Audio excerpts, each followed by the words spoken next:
Good morning friends. आज हम government company में जो अमेंडमेंट आया डेफिनेशन में वो डिस्कस करेंगे। Please pay attention here. First of all we know about the definition of government company.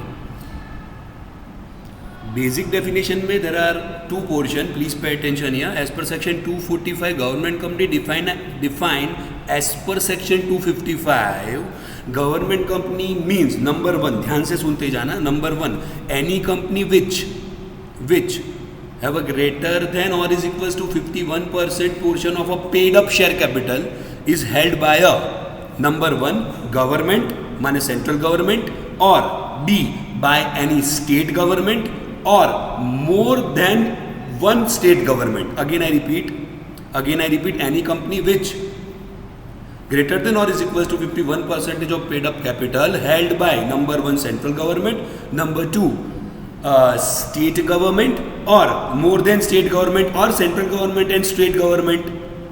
ये हमारी ओल्ड डेफिनेशन थी। एंड साथ में ये एंड बहुत जरूरी है। And second one a company which a subsidiary company of a such government company, माने सिंपली ध्यान रखना ये दोनों कंडीशन फुलफिल होनी जरूरी नहीं है। सपोज मैं पॉइंट नंबर 1 को ए बोलूँ, पॉइंट नंबर 2 को बी बोलूँ, तो मैं ऐसा बोल सकता हूँ या तो ए हो या तो ऐसा हो सकता है कि जो सेकंड पॉइंट है उसमें बी कंपनी है वो ए कंपनी की सब्सिडियरी कंपनी है, माने के नंबर 1 में जो ए कंपनी वो गवर्नमेंट कंपनी है और बी वो ए की सब्सिडियरी है, तो it's also known as a government company. ये हमारी ओल्ड डेफिनेशन थी। ध्यान रखना ये अमेंडमेंट क्या है।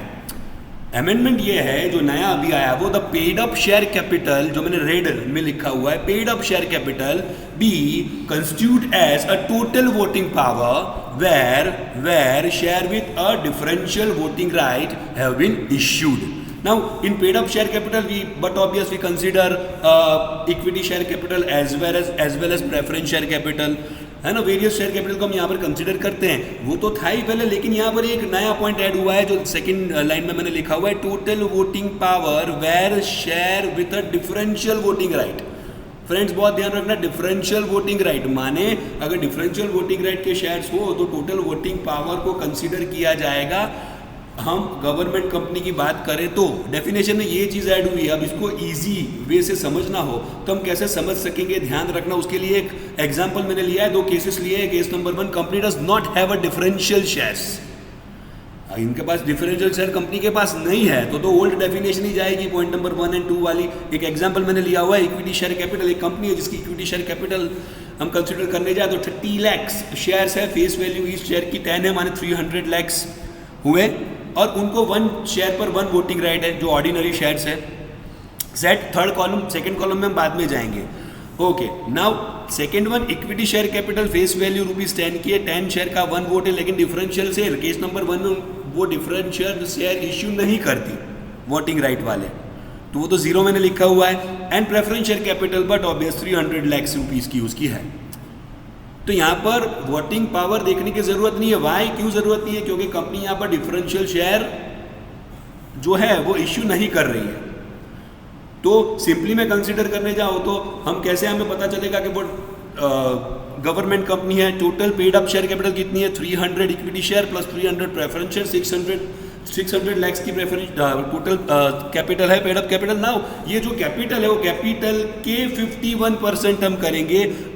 अगर कोई कंपनी ये कैपिटल के 51 या उससे ज़्यादा परसेंटेज होल्ड करेगी तो गवर्नमेंट होल्ड करेगी, या स्टेट गवर्नमेंट होल्ड करेगी, या state and central government hold करेगी, या more than 1 state government hold करेगी, तो वो कंपनी को हम कौन सी कंपनी बोलेंगे? गवर्नमेंट कंपनी बोलेंगे। ये ओल्ड डेफिनेशन है क्योंकि इसमें हमने डिफरेंशियल प्रेफरेंस शेयर कंसीडर नहीं किए हुए। वोटिंग राइट सिंपली कंसीडर करना हो तो हम कैलकुलेट कर सकते हैं, लेकिन यहाँ पर वोटिंग राइट कंसीडर नहीं होंगे। कैसे कैलकुलेट किया है मैंने?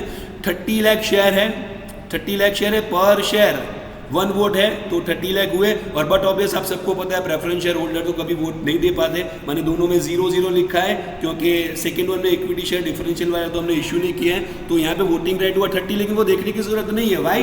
बिकॉज ऑफ अमेंडमेंट कब लागू होगा? जब कोई कंपनी डिफरेंशियल शेयर इश्यू करेगी तब। नाउ प्लीज पे अटेंशन ये my dear friends. Second one मैंने ये लिया हुआ है, ये फोकस करने जैसी चीज है। ये company does not have differential share की जगह पर हम यहाँ पर कंसीडर करेंगे have a differential share. Does not हो तो ऊपर वाला है, अब हैव अ डिफरेंशियल शेयर। अगर कंपनी ने डिफरेंशियल शेयर रखे हैं अपने तो हम क्या करेंगे? डन डन, ये डज नॉट हम निकाल कर यहाँ पर मैंने ऐड किया हुआ है एक नया पॉइंट, ध्यान रखना। Equity share capital but obvious 30 lakh, ऊपर जो केस था वही 300 लाख होगा, वोटिंग राइट वही है। यहाँ पर कंपनी इशू करे इक्विटी शेयर कैपिटल 10 लाख और फेस वैल्यू 10 के मैंने 100 लाख होंगे, डन, और प्रेफरेंस शेयर 300 लाख। अब ध्यान रखना यहाँ पर कंडीशन कौन सी आएगी, यहाँ पर हम paid up share capital 700 lakh को कंसीडर नहीं करेंगे। ध्यान रखना हम किसको कंसीडर करेंगे यहाँ पर, वोटिंग राइट को। वाई वोटिंग राइट को कंसीडर करेंगे, because of company differential preference share यहाँ पर बाहर ला रही है, इश्यू कर रही है। तो बट ऑब्वियस वोटिंग राइट पहले में 30 आएगा, वो तो आपको पता है। सेकंड में टेपर 10 शेयर 1 वोट यहाँ पर मिल रहा है, और शेयर कितने हैं 10 लाख है, तो बट ऑब्वियस 1 लाख का वोटिंग पावर होगा, तो और प्रेफरेंस शेयर को तो वोटिंग पावर मिलना नहीं है, तो 30 लाख प्लस 1 लाख 31 लाख हुए। ये 31 लाख के वोटिंग राइट है, उसके मोर देन और इज इक्वल टू 51% कोई गवर्नमेंट कंपनी होल्ड करेगी, गवर्नमेंट होल्ड करेगी, सेंट्रल गवर्नमेंट या अगेन स्टेट गवर्नमेंट या वन और मोर स्टेट गवर्नमेंट या कंबाइन, तो ही उसे हम गवर्नमेंट कंपनी मानेंगे। माय डियर फ्रेंड्स, बहुत ध्यान रखना, 2 पॉइंट हुए। A company does not have a differential shares, तो पुरानी वाली definition, but if a company issue a differential shares, so we have to consider a voting right, criteria of voting right, done. एक ही छोटा सा amendment आया, लेकिन बहुत ज़रूरी अमेंडमेंट है जो अब भी आया, इसलिए मैं मेरे वीडियो में ये आपको शेयर कर रहा हूँ। So thank you very much, please focus कीजिएगा, और आगे और नए नए अमेंडमेंट, नई नई चीज़ें हम कंसिडर करेंगे। बेसिकली ये चीज़ TY BCom के बच्चों के लिए और खास करके इंटर के बच्चों के लिए बहुत ज़रूरी है ये समझना। इस पर से MCQ या छोटे से क्वेश्चंस आ सकते हैं। Thank you very very much.